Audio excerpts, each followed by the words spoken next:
നീലേ വൈകുന്നേരം സ്കൂള് വിട്ട് വന്നിട്ട് വീട്ടിലേക്കൊന്നും വരാതിരുന്നേ? സ്കൂളില് ബുക്സ് ഒക്കെ കിട്ടിയോ? ആ തന്നേണ്ടി. ബുക്സ് മാത്രല്ല ഹോംവർക്കും തന്നിട്ടുണ്ട്. അത് എഴുതിക്കൊണ്ടിരിക്ക. അതെയോ, ഗുഡ് ഗേൾ. ശരി, നിനക്ക് വേണ്ടി ആന്റി നൂഡിൽസ് ഉണ്ടാക്കി കൊണ്ടുവന്നിട്ടുണ്ട്.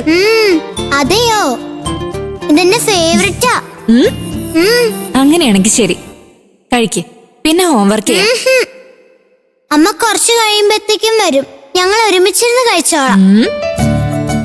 അമ്മയില്ലാതെ ഭക്ഷണം കഴിക്കില്ലേ? ശരി, അമ്മ വന്നിട്ട് കഴിച്ചാ മതി.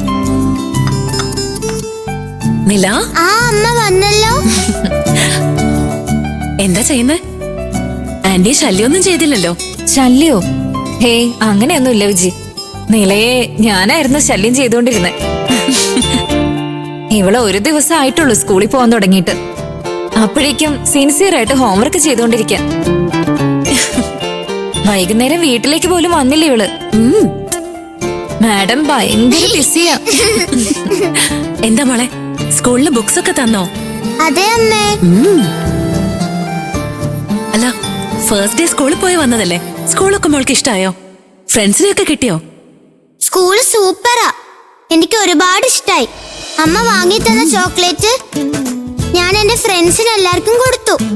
എല്ലാരും ഫ്രണ്ട്സായി. അതാണ്, മോളോട് ആരെങ്കിലും ഫ്രണ്ട് ആവാതിരിക്കോ? ഒരുത്തനുണ്ട് അമ്മേ. എന്നാ എന്താ നീ പറയുന്നേ? ക്ലാസ്സിലൊരു പയ്യനുണ്ട്. ഇന്ന് തന്നെ ഞങ്ങൾ രണ്ടുപേരും വഴക്കായി. അയ്യോ, എന്തിനാ?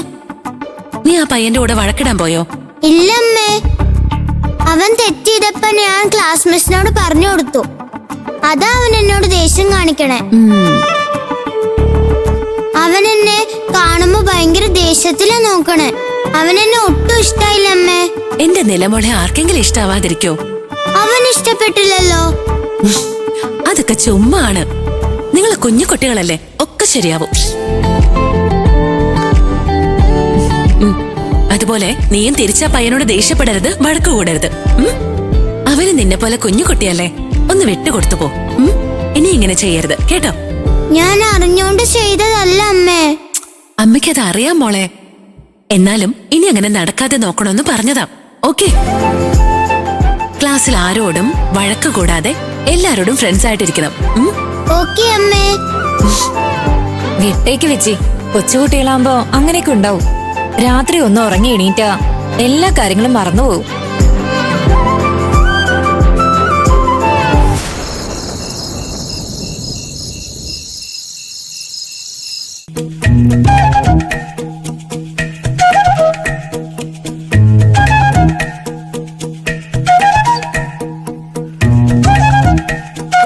കവിൻ,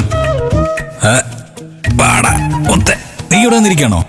എടാ, ഞാനൊരു ഓൺലൈൻ മീറ്റിംഗ് അറ്റൻഡ് ചെയ്ത് വന്നപ്പോഴേക്കും നീ ഇതെങ്ങോട്ട് ഇറങ്ങിപ്പോയത്? കവിനെ, നിന്നോടാ ഞാൻ സംസാരിക്കുന്നേ. എന്ത് പറ്റി നിനക്ക്? എന്താടാ വല്ലാതിരിക്കുന്നേ? എല്ലാ ക്ലാസ്സിലും ആ പെണ്ണ് കളിയാക്കിയില്ലേ, ആ ദേഷ്യത്തിന് ഇരിക്കുവന്നെ. ഇപ്പോഴും നിനക്ക് ആ പെണ്ണിനോട് ദേഷ്യമാണോ?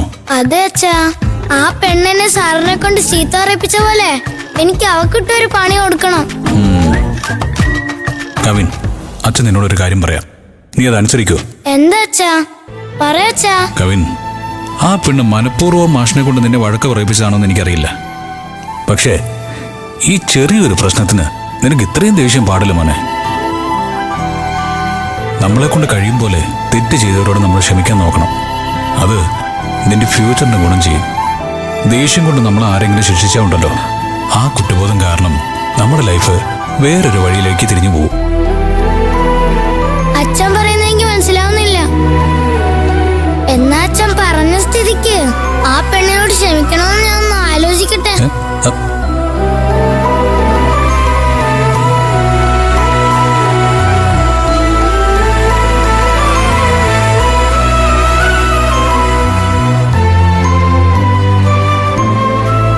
വിക്രം, ദേവയാനി പറയുന്നത് പോലെ നീ നിന്റെ മോനെ കൊഞ്ചിച്ച് വഷളാക്കുമെന്ന് ഞാൻ പേടിച്ചുപോയി. അവന് നീ നല്ല ഉപദേശം കൊടുത്തല്ലോ, ഇനി അവന് മാറ്റം ഉണ്ടാവും.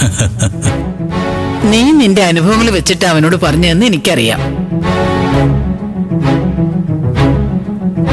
എന്നാ കവിമോനെ ഉപദേശിച്ച നിന്റെ ഭാഗത്ത് ഒരു തെറ്റുണ്ട് വിക്രം.